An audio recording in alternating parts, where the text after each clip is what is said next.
let's talk briefly about icons. Now, this isn't a series about how to create your own icon set. That will be a different series. In this design system series, we're going to use a third-party set of icons, of which there are plenty. In this instance, we're going to use icons called Lucide. It's an icon set, open source. It has plenty of options, and it's a very well-made library. Here are some examples. And there are various ways to add this to your file. You might go to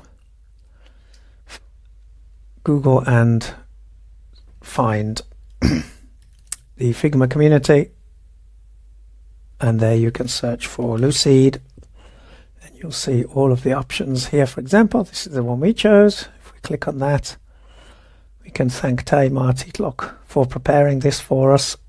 Comes out of the box with more than 1500. It has 24 by 24 by default, which is kind of large, but it's fine depending on the scale of your design system. It has a 2-pixel stroke. That's a slightly thicker stroke than some use. Some people use 1.5.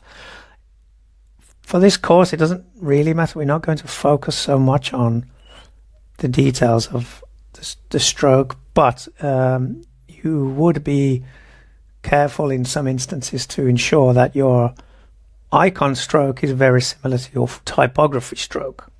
And that's a finer detail of design systems and style guides and branding in general. We won't cover in this video. So you would need to open that in Figma, which will give you this file. Then you could create a library from it by publishing it, and then you'll have access to it in your design system.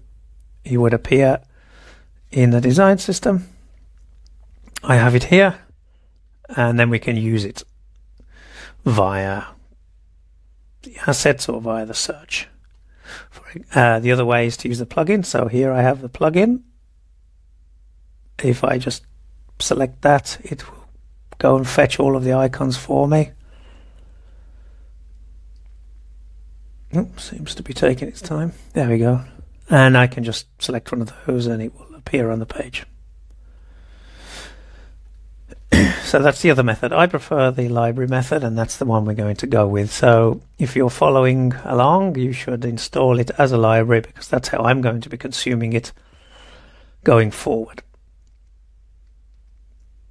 As you can see, it's already added, and you can remove it that way. All right, let's get on to elaborating our components with icons.